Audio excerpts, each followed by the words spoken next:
And though the holes were rather small, I had to drill them all.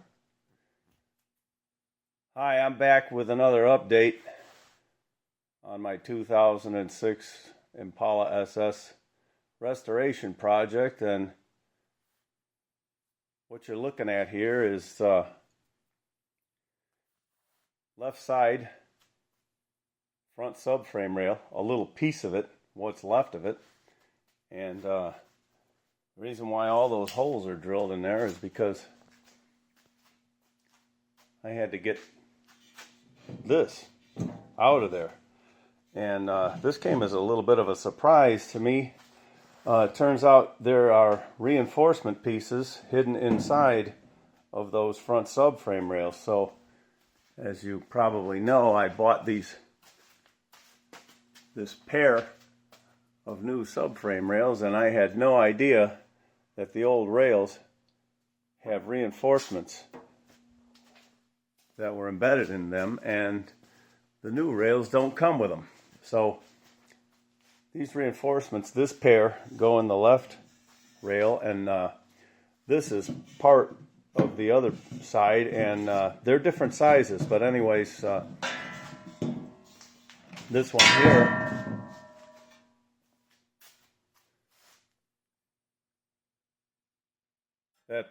that goes in there like that. It sits in the channel, so it just, it sat down in there, and as you can see, you see how hideously rusted everything is in there. Well, that's what this looked like too.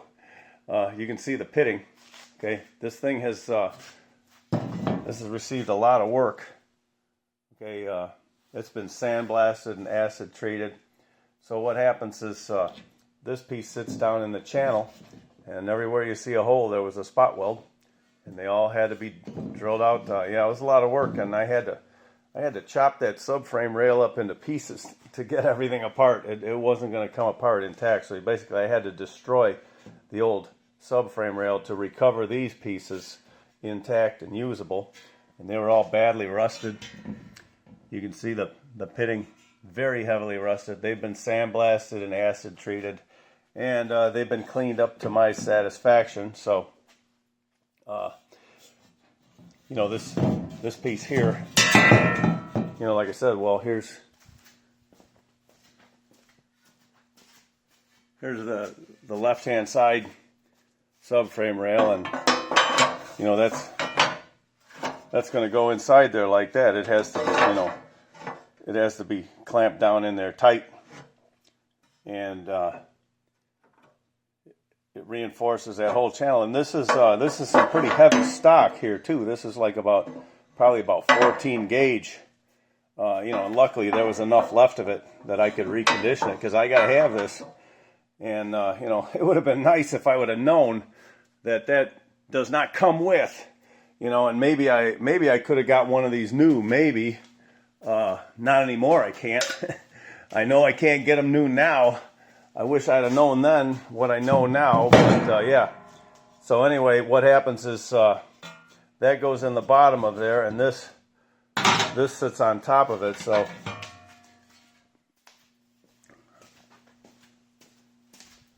show you how this goes. That's going to sit in there on top after the channel pieces in there. You can see where that wing makes spot welds there, you make spot welds there, etc. And then this is an interesting thing too. I have to get this back out of here. So anyway, but that's all got to be welded together as an assembly in order to reinforce that. And there's another piece in there, a little plastic piece. I got to put that away.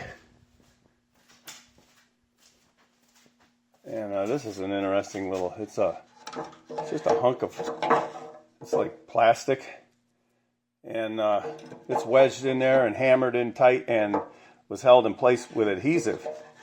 And again, that's only on the left hand side. On the right hand side, doesn't have this. They put more reinforcement on the left hand side, and I figure the reason why is because weight distribution. It's not because of engine torque, but yeah, that thing goes in there. You wedge that in there tight and glue it in, and I had to cut the old one apart to get that thing out of there. So, anyways, I figure it's because of weight distribution, because the transmission sits more to the left-hand side. There's the transmission under there, and it's got all of its most of its mass is distributed over to one end, and this is transverse mounted, so I figure that's what it's got to be. But these are the reinforcements that go on the left hand side, and then this is the top one for the right hand side, which is much shorter, and this is even lighter gauge metal, and it has a counterpart to this for the right hand side, the channel, but it's much shorter. It doesn't have this section. It ends like right about here, so it's just a short straight piece, and I have that over. I've got it in the acid soak over here. This pipe is actually, I'm using this for a cylindrical vat, and there's acid in there, and I've got a few long pieces in there that fit in there, and that the two extensions are in there, and that one shorter centerpiece is that shorter channel for the right hand side, that is in there, and those are soaking in the acid, and I've got a heating pad under there to keep that warm, because this acid needs to be kept above 65 degrees. So, and I checked it with my temperature gun, and it's like in the mid 70s somewhere, and there's a smaller container with some small pieces in there, and that's like about body temperature right now. So that acid's working real good in there, and what it does is after I've sandblasted everything, the thing is it's really hard to get it clean down in the pitting, okay, because the sand grains can't actually get down in the bottom of those pits, okay, and you got to have some kind of liquid chemical action to get down in those pits. And I've used some acid on this too, a different stuff they call metal prep, which is a phosphoric acid preparation, but I couldn't dip these because I don't have a container that can fit them. These ones that have shapes and bends to them, so they don't fit in there. So stuff that could fit in here, I got it in there soaking. Get it extra clean. And oh yeah, by the way, there's my Quincy air compressor. By the way, that unit there was made in the 1950s. And it's a nice unit. They don't build them like that anymore. And maybe I'll do a video on that later on someday. But you know, I got my refrigerated air dryer down there too. And yeah, you got to have that. You got to have something to do sandblasting. If you're going to do a lot of sandblasting, you need an air compressor that can keep up with it, and you got to have a refrigerated air dryer, or that thing's just going to be blowing water. Because once you start running that air compressor for extended periods, you know, and it starts getting hot, without a refrigerated air dryer, the water will just go right through any water trap, because it's turned into vapor, and it'll just come right out, and you'll be shooting your workpiece with wet sand. So, anyways, yeah. These are ready for slather coat. I'm going to give them one last solvent clean, and I got my last can of slather coat there. I got to order some more. I'm down to my last can, but I got enough to do this job, and I got to get me some more. But yeah, because I ain't going to paint. I'd rather slather. So that's my motto, and been using that stuff for a while. It's working out good for me. So far, I haven't seen that fail on anything I've been using it on. It's pretty good stuff. So anyway, I got some other pieces over here, and these are for the center section support that goes inside of there. I'll talk about that later. But there's some more of it over here, and I'm not ready to slather coat these yet, because these need some welding. These are all part of that assembly. There's like 4 pieces that go together with this, and it makes a support in there that forms the mounts for the rear pair of mounts for the engine cradle, and there's some welding that needs to be done in these 2 pieces. So they're not gonna slather, but these are all ready to be slathered now, and I'll slather the rest of them later. And I'll show you where I took that out from that.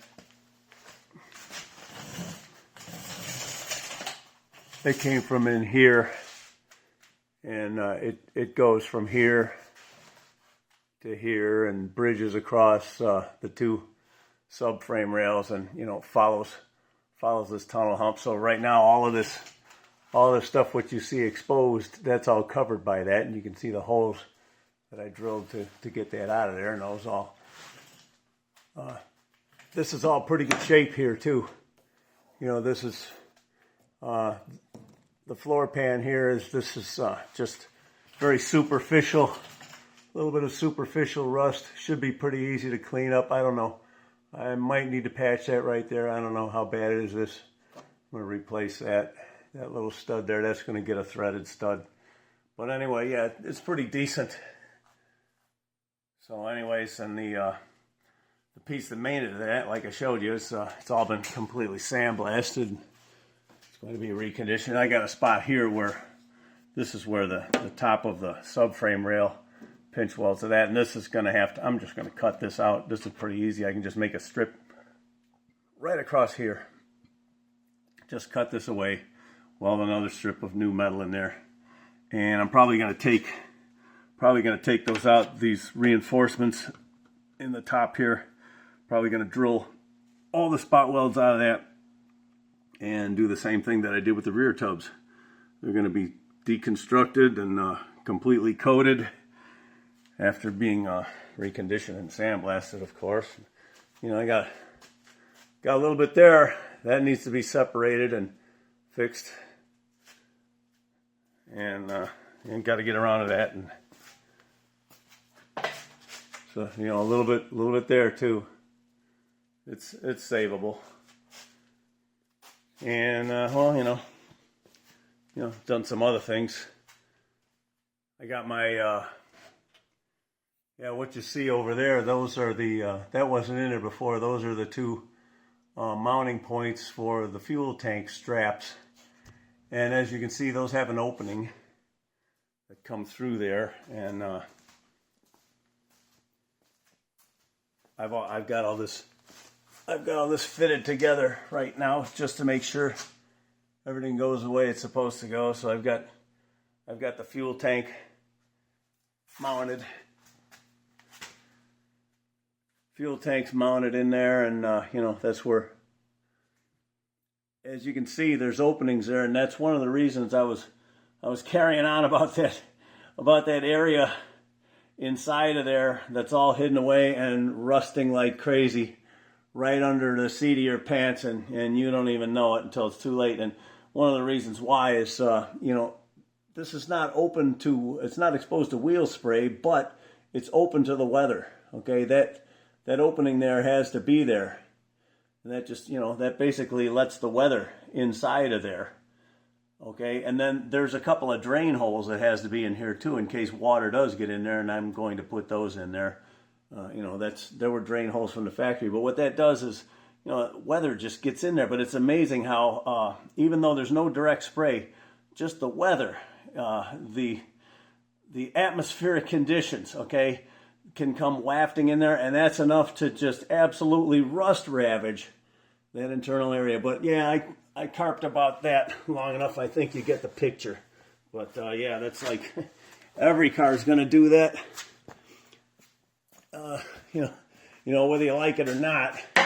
And even like this stuff here, the inside of this, I don't even think there were any coatings because of the way this stuff was layered together. The factory dunk primer, you can see how much good that did you. This stuff is all on its way to rusting out from the inside. It's still solid enough from the outside, and that's all you got going for you. Is there's enough metal there that it'll last long enough, I guess, for for as long as you expect to keep the car. But that's what the inside of those rails look like, and I don't even think there was anything that could be done about that because there's just no way to gain access in there. I'm going to gain access now because the whole darn thing has been completely deconstructed. Okay, so I'm going to actually have better access to both sides of all of these, every piece of that as it goes back together, than I would have ever gotten by just trying to take the new vehicle and spray things. And here's another, you can see the pitting here that I cleaned up, and More pitting there. I mean, that's how badly rusted this stuff was right there. And yeah, this has all been reconditioned, and this piece here, it's got its counterpart right and left. There's another there. That's a reinforcement, and they weld to either side of this piece here, and they form. There's a cage nut, and the cages and the cage nuts are over. They're over in that acid soak right now, getting themselves nice and extra clean for me. And then I have a piece of. I got to put a weld on this. There was a piece I had to cut off in order to get it off. There was no other way to get it off, so I had to cut one of the ears off, and I got to weld it back on, and that's no problem. And then this one here, I need to weld a couple of stainless studs, and there's a little tear. So a little bit of welding repairs, and then once I get that done, these are going to get slather coated too. And then as you can see, I've been all through these brand new subframe rails. Yeah, I don't think you can see in there.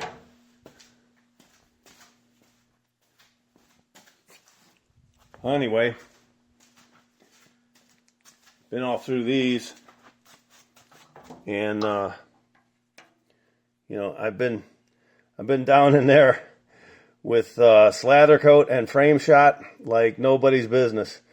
This thing is about as internally coated as you could ever dream of.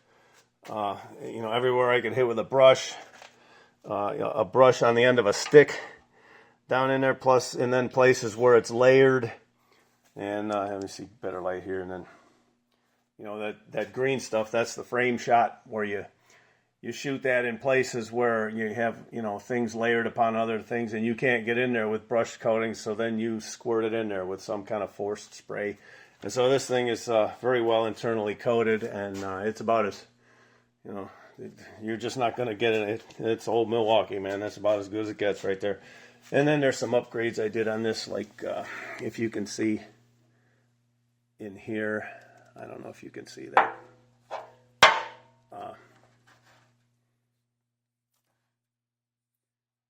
There are threads.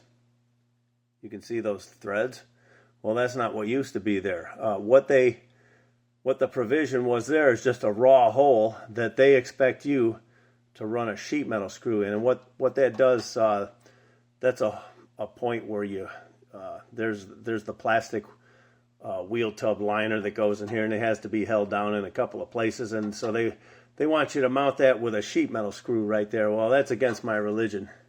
So what I did was I took a stainless steel nut and welded it in there. You can see my weld around here. So this whole area where the threads are, okay, that's stainless steel. And those internal threads, by the time I get done coating this, those internal threads are the only thing exposed, which is stainless steel. There's no place, there's no broken paint, there's no place for rust to start there. It's just a little detail, but it's things, I'm doing this all around the vehicle. Everywhere I see a spot where I can do something like that, upgrade it to a threaded fastener like these here. These are